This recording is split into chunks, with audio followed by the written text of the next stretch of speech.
Hi, welcome. This is Dr. Simon-Cereijido, and this is the lecture 7.B, Children with Hearing Loss. It's the second video. So we already said that hearing loss is an invisible disorder. There is typically no outward physical sign that a problem exists. This is why it's so important to diagnose it accurately and early. Many aspects of an early diagnosis will affect language development.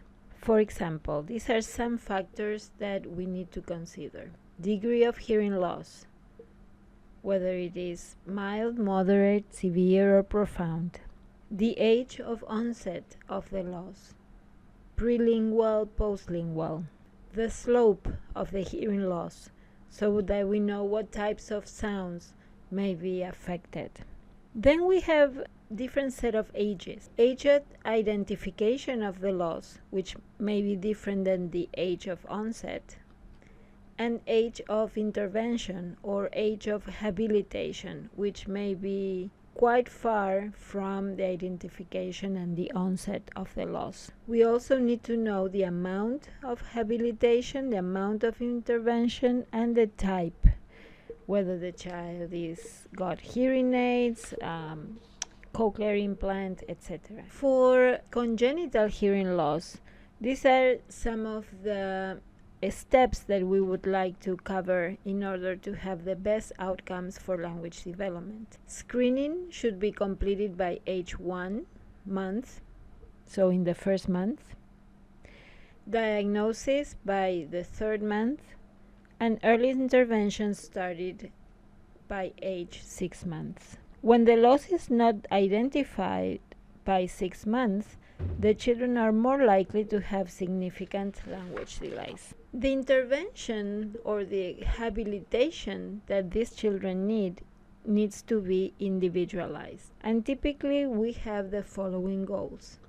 First, to ensure an appropriate listening environment, to help children, once they have some habilitation, take the most out of the environment in terms of sounds.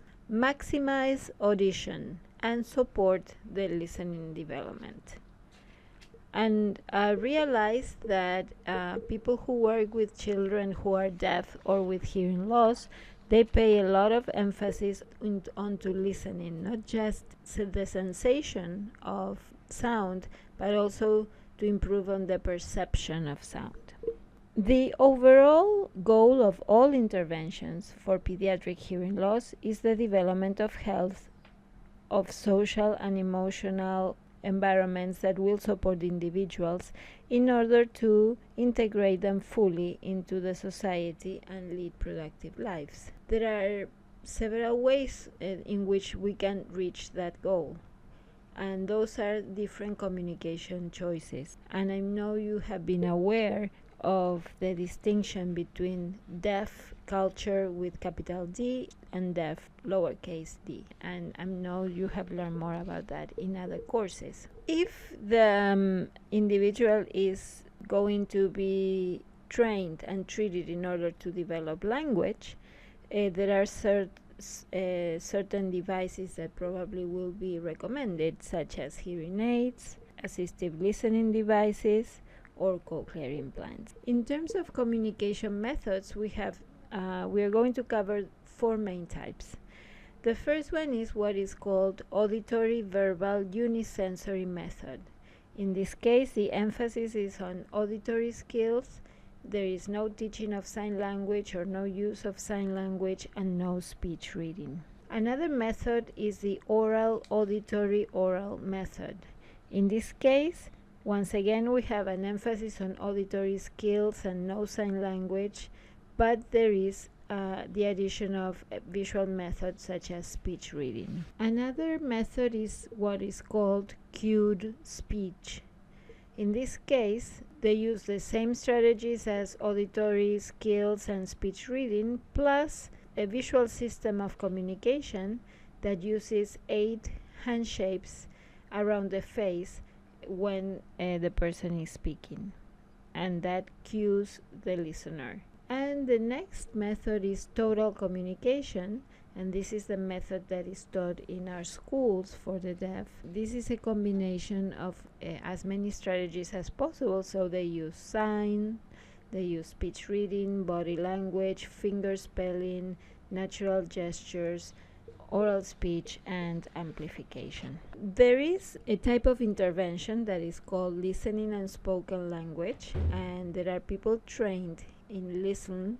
These are interventionists who work with this particular population. They do a lot of work in early intervention, and their work is very similar to the work that SLPs do in other early intervention situations. These specialists try to help children integrate listening, speech, language, and cognition, and they are experts in the developmental sequence of these different skills. One big principle for them is that the child typically learns to listen before learning to speak, and so they provide a lot of intervention assisting the family and the child to improve listening. For example, children are given a hearing age in addition to their intellectual age and their language age. They in particular given or assessed for a particular hearing age, and that is related to the amount of time the child has had to be exposed to sound and to be able to perceive sounds and be a good listener. And now we are going to move to auditory processing disorder.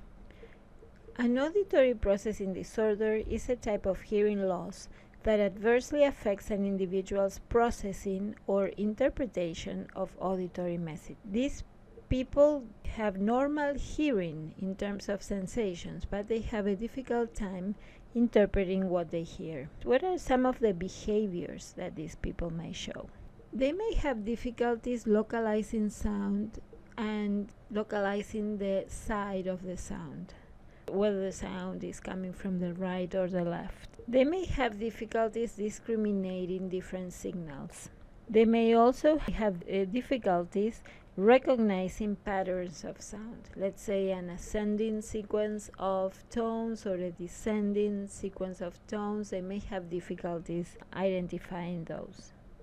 They may also have difficulties with the temporal aspects of sound. If you ask them what sound came first after listening a few sounds, they may have difficulties with that. When the message is incomplete or when there is noise in the signal, they may have difficulties discriminating speech, for example.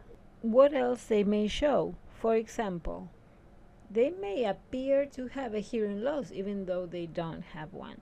In terms of following directions, multi-step directions may be difficult for them. They may have difficulties with reading and spelling. As I mentioned before, they may not be good discriminators of sound in noisy environments when there is competition.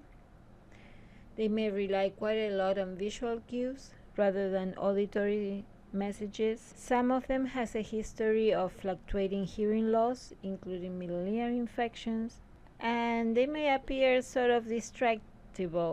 They may have a hard time staying on task, finishing assignments, and working independently. Now, scientists do not fully understand the underlying process of auditory processing and the ways this process may malfunction. So therefore, its type of hearing problem is not well understood and difficult to be assessed and difficult to diagnose. The treatment is very similar to regular language disorders treatment.